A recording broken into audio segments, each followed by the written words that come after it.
اسلام کے غلبے کا وقت قریب آئے، جب حق کے غلبے کا وقت قریب آتا ہے، جب ظلم کے خاتمے کا وقت قریب آتا ہے، جب کفر کے کلمے کے پست ہونے کا وقت قریب آتا ہے، جب دنیا میں امن و انصاف اور کلمہ توحید کے غلبے کا وقت قریب آتا ہے، تب اللہ تعالیٰ چھٹائی کا پروسیس شروع فرماتے ہیں۔ یہ ذہن میں رکھیے گا، اس سے پہلے تک تینوں قسم کے مسلمان ملے جلے رہتے، بالکل ملے جلے، ایک گھر میں تینوں قسم کے مسلمان پائے جاتے، ایک مسجد میں تینوں قسم کے مسلمان، ہر جماعت اور دینی اجتماع میں تینوں قسم کے مسلمان، ہر نشست میں تینوں قسم کے مسلمان، سب کچھ سب ایک ساتھ ہوتا ہے، ملے جلے رہتے کوئی۔ لیکن جب وہ وقت آتا ہے کہ جب اب دودھ الگ ہوگا اور پانی الگ ہوگا، جب اسلام کے غلبے کا وقت، میری بات کو غور سے سننا، بہت امید کے ساتھ اس مسجد میں نے یہ بات چھیڑی، بہت عظیم لوگوں کی طرف یہ مسجد منسوب ہے۔ ہم لوگ عام طور پر نعمتوں کی قدر زندگی میں نہیں کرتے، یہ ہماری مصیبت ہے۔ ہم کسی نعمت، کسی شخصیت کے قدر کے لیے اس کے انتقال کا انتظار کرتے ہیں۔ میں پھر دہراتا ہوں، جب اسلام کے غلبے کا وقت آتا ہے، جب کفر کے کچل جانے کا وقت آتا ہے، جب نظم عالم الٹ پلٹ کر دینے کا وقت اللہ کے بنائے ہوئے پروگرام کے مطابق آ جاتا ہے، باطل کا غلبہ نہیں، کفر کا غلبہ نہیں، ظلم کا غلبہ نہیں، الٹی بات میں کروں، جب کفر کا خاتمہ، جب باطل کے کلمے کے کچل جانے کا اور اسلام کے اور حق کے اور انصاف کے اور امن کے قائم ہو جانے کا وقت جب قریب آتا ہے، تو ہمیشہ اللہ کا معمول ہے کہ ملے جلے تینوں قسم کے مسلمانوں کے ذریعے کبھی بھی حق کا غلبہ نہ ہوا ہے نہ ہوگا۔ اس سے پہلے اللہ تعالیٰ ایک پروسیس شروع کرتے ہیں، ایک ترتیب ہے اللہ تعالیٰ کی، وہ یہ کہ چھانٹ دوں گا میں پہلے قسم کے مسلمانوں کو الگ کر دوں گا، اور دوسرے قسم کے مسلمان بھی پیچھے پیچھے ان کے ساتھ رہیں گے،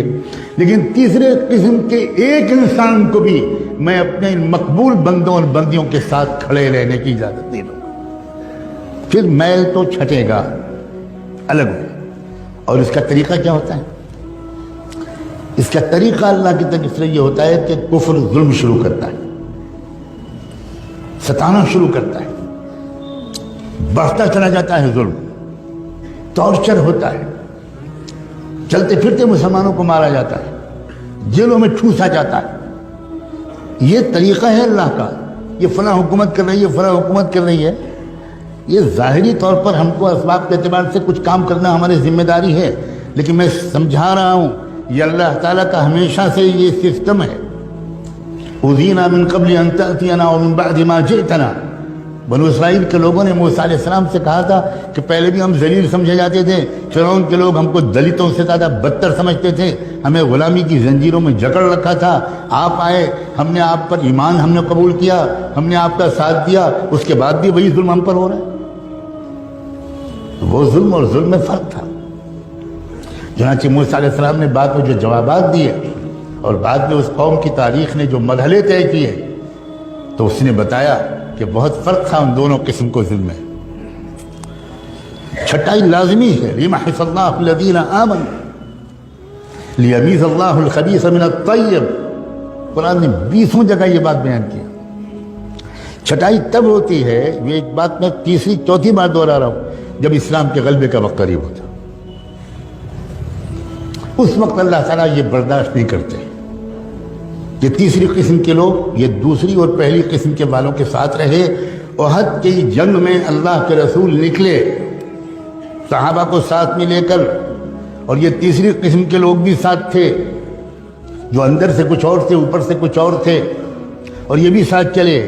مگر راستے میں 300 اس تیسری قسم کے لوگ حضور کا ساتھ چھوڑ کے الگ چلے گئے۔ کیوں الگ چلے گئے؟ اس لیے کہ اللہ کے نظام کے مطابق ممکن ہی نہیں تھا کہ یہ تیسری قسم کے لوگ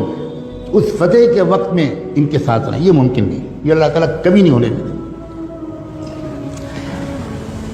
مسلمانوں، خدا کے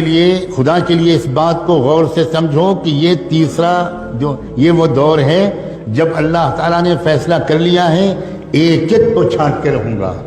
چاہے وہ خادم الحرمین الشریفین ہوں، اور چاہے وہ کعبے کے لباس کے متولی ہوں، اور چاہے وہ بڑے بڑے عرب لوگ ہوں اور کعبے کے ممبر پر کھڑے ہو کر نصیحت کرنے والے ہوں، اور چاہے وہ کہیں کے لوگ ہوں، ایک بھی نہیں چھوڑیں گے اللہ۔ سب تھوڑے سے مٹھی بھر لوگ ہوں گے جن کو اللہ چن لیں گے، اور ان کے ذریعے سے پوری دنیا کے اندر ایسا انقلاب آ جائے گا کہ شجر و حجر بھی حیران رہ جائیں۔